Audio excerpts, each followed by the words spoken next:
अपनी आंखें बंद कर लीजिए। एक गहरा साफ साफ साफ सांस भरिए।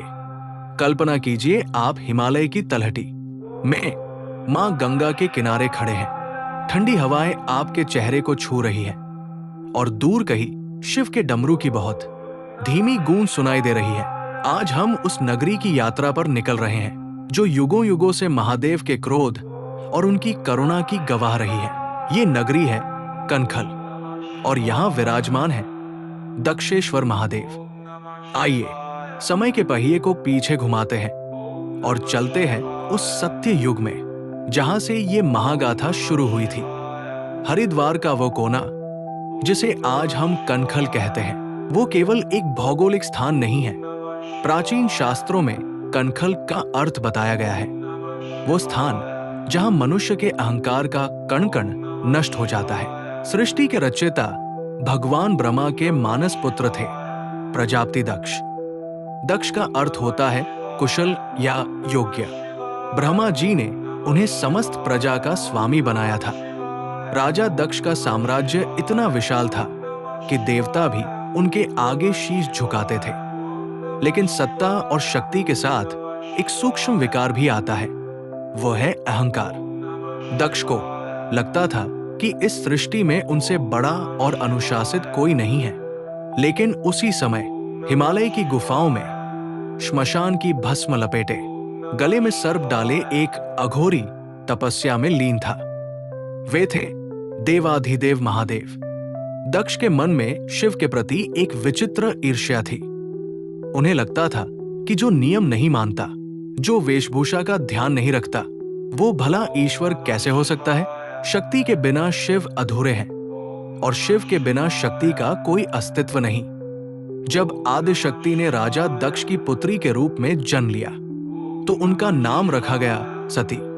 सती का बचपन राजसी ठाट बाट में बीता, लेकिन उनका मन हमेशा उन कैलाश की बर्फीली चोटियों की ओर भागता था जहां उनके आराध्य महादेव रहते थे। सती की भक्ति साधारण नहीं थी। उन्होंने महलों के सुख त्यागे और मिट्टी के शिव बनाकर उनकी पूजा करने लगी। राजा दक्ष चाहते थे कि उनकी पुत्री का विवाह किसी प्रतापी राजा या देवता से हो, लेकिन नियति को कुछ और ही मंजूर था।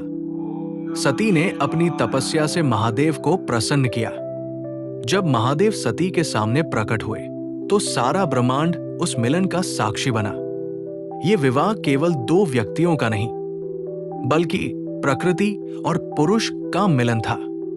लेकिन इस विवाह ने राजा दक्ष के भीतर क्रोध की अग्नि जला दी। उन्हें लगा कि उनकी सुंदर और राजकुमारी जैसी पुत्री ने एक ऐसे सन्यासी को चुन लिया है जिसके पास न घर है न संपत्ति। समय बीतता गया। सती और शिव कैलाश पर अपने दिव्य जीवन में लीन थे, लेकिन कनखल में राजा दक्ष एक षड्यंत्र रच रहे थे। उन्होंने एक भव्य यज्ञ का आयोजन किया जिसका नाम था बृहस्पति सर्व।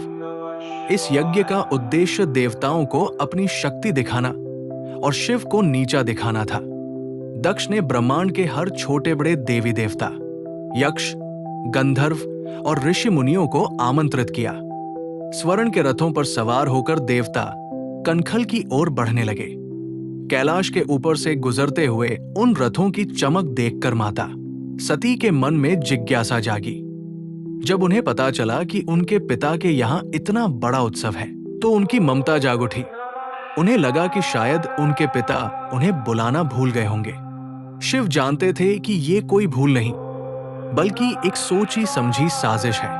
महादेव ने सती से कहा, देवी, बिना बुलाए जाना स्वयं के सम्मान की बलि देने जैसा है। जहां शिव का स्थान नहीं, वहां सती का जाना उचित नहीं। लेकिन सती का पुत्री प्रेम तर्क से ऊपर था। उन्होंने जिद की और अंततः महादेव ने अपने गणों के साथ उन्हें कनखल जाने की अनुमति दे दी। जैसे ही सती ने कनखल की सीमा में प्रवेश किया, उन्होंने देखा कि पूरे नगर को दुल्हन की तरह सजाया गया है। लेकिन जैसे ही वे यज्ञशाला में पहुंची, सन्नाटा छा गया। उनकी बहनों ने उन पर व्यंग्य किया। उनके पिता दक्ष ने उनकी ओर देखा तक नहीं। सबसे हृदय विदारक दृश्य वह था जब सती ने देखा कि यज्ञ के देवताओं के स्थानों में महादेव का कोई स्थान नहीं था। सती ने अपने पिता से प्रश्न किया, हे पिता, आपने समस्त जगत के स्वामी का अपमान क्यों किया? राजा दक्ष ने अहंकार में भरकर शिव के लिए अत्यंत कड़वे शब्दों का प्रयोग किया। उन्होंने उन्हें अमंगलकारी, श्मशान का निवासी और अधर्मी कहा। सती वो अपमान सह न सकी। उन्हें एहसास हुआ कि महादेव सही थे। जिस पिता ने उनके पति का अपमान किया, उस पिता से मिला ये शरीर अब उन्हें बोझ लगने लगा। उन्होंने वहीं सबके सामने योगाग्नि प्रज्वलित की। सती ने अपनी आंखें बंद की और अपने आराध्य महादेव का ध्यान किया। देखते ही देखते जब महादेव को सती के आत्मदाह का समाचार मिला तो उन्होंने अपने शरीर से भस्म की जगह क्रोध की ज्वाला निकाली। उन्होंने अपनी एक जटा उखाड़ी और उसे पर्वत पर दे मारा। उस जटा के टकराते ही धरती फटने लगी और धुएं के गुबार से एक विशालकाय आकृति उभरी। वो थे वीरभद्र। वीरभद्र का रूप ऐसा था कि साक्षात यमराज भी उन्हें देखकर पीछे हट जाएं। उनके हजारों हाथ थे, आंखों में धधकती आग थी और हाथ में कालरूपी शस्त्र। उनके साथ ही प्रकट हुई महाकाली, भद्रकाली। महादेव ने वीरभद्र को आदेश दिया, जाओ वीरभद्र, कनखल की उस धरती को श्मशान बना दो जहां सती का अपमान हुआ है। दक्ष के उस यज्ञ को विध्वंस कर दो जिसने मेरी सती को मुझसे छीना है। वीरभद्र के नेतृत्व में शिवगणों की एक विशाल सेना भूत, प्रेत, पिशाच और नंदी कनखल की ओर बढ़ चली। जब वे कनखल की सीमा पर पहुंचे तो आकाश काला पड़ गया।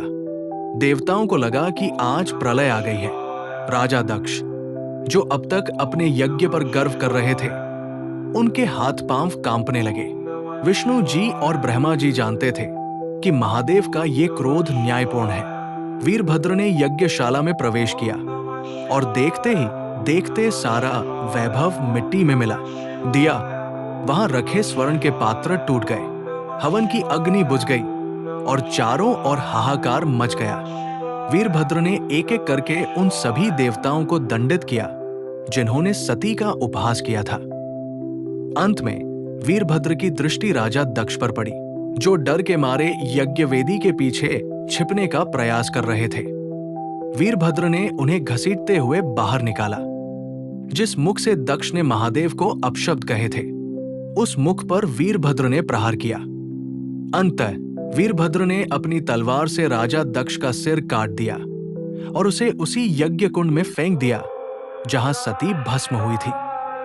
दक्ष का अहंकार शांत हो चुका था, लेकिन महादेव का क्रोध अभी भी शांत नहीं हुआ था। वे सती के जले हुए शरीर को अपने कंधों पर उठाकर पूरे ब्रह्मांड में तांडव करने लगे। उनके हर कदम से धरती डोल रही थी और आकाश के तारे गिरने लगे थे। ये दृश्य देखकर पूरी सृष्टि विनाश की कगार पर थी।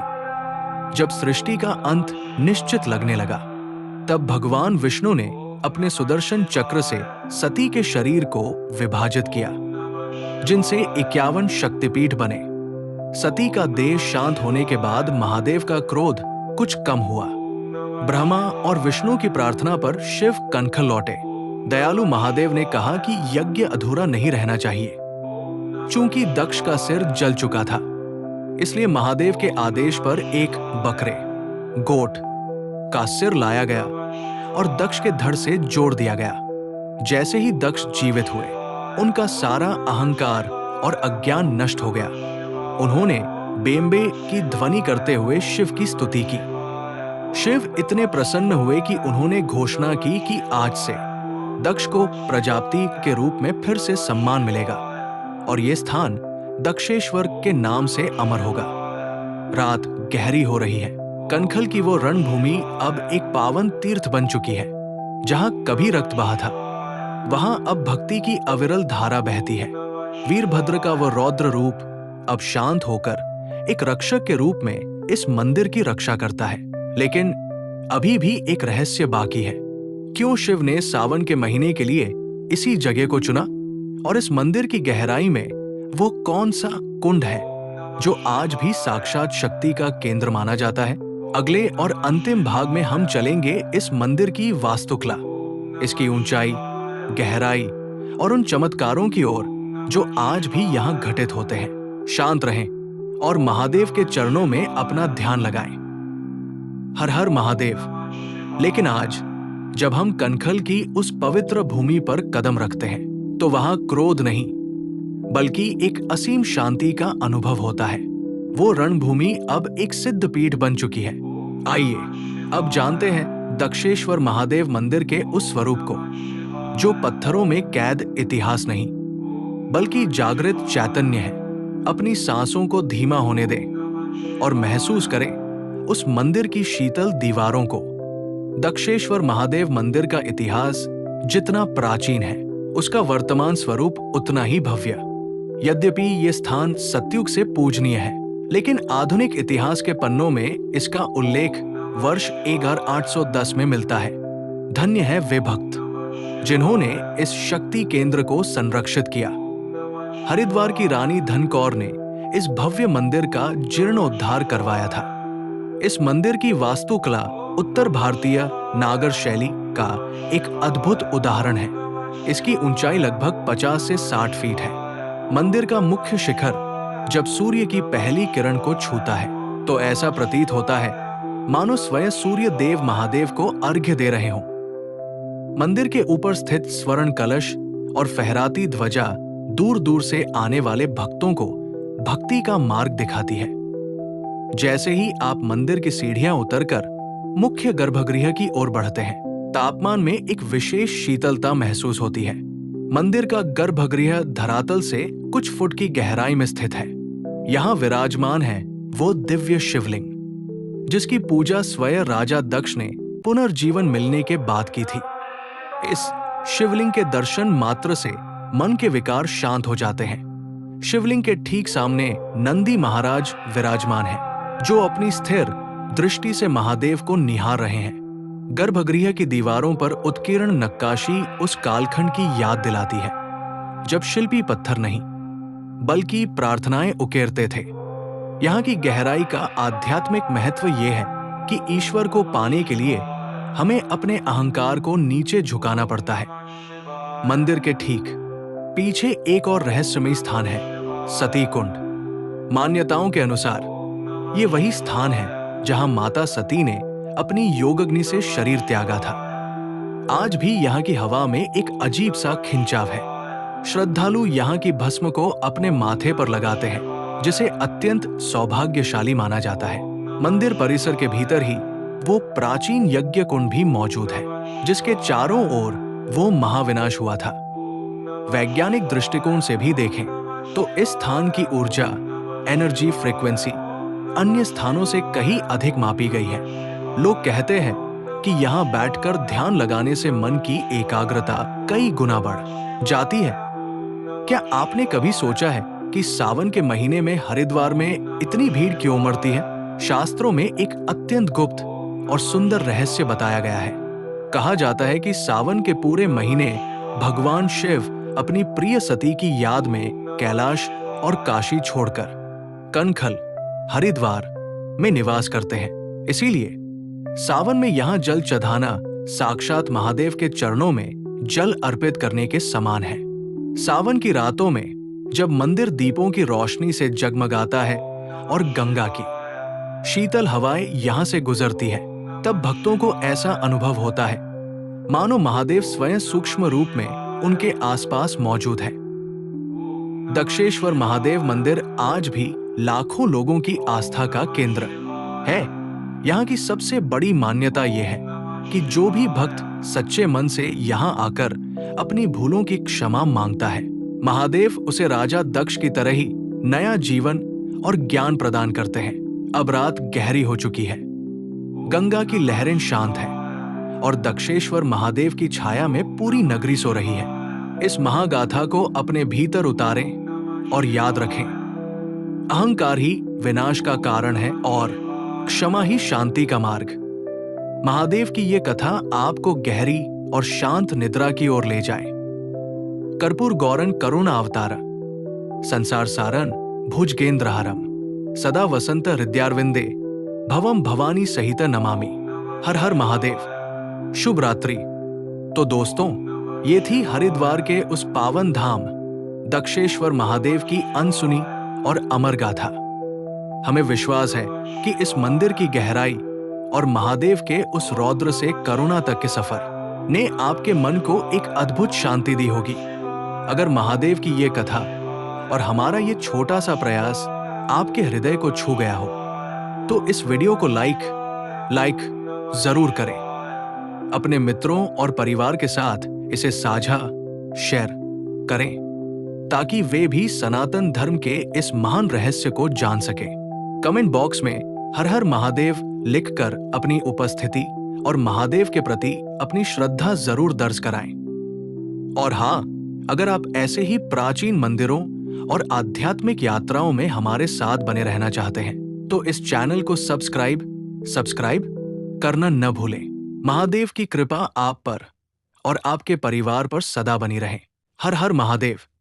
मिलते हैं अगले वीडियो में एक नए रहस्य के साथ।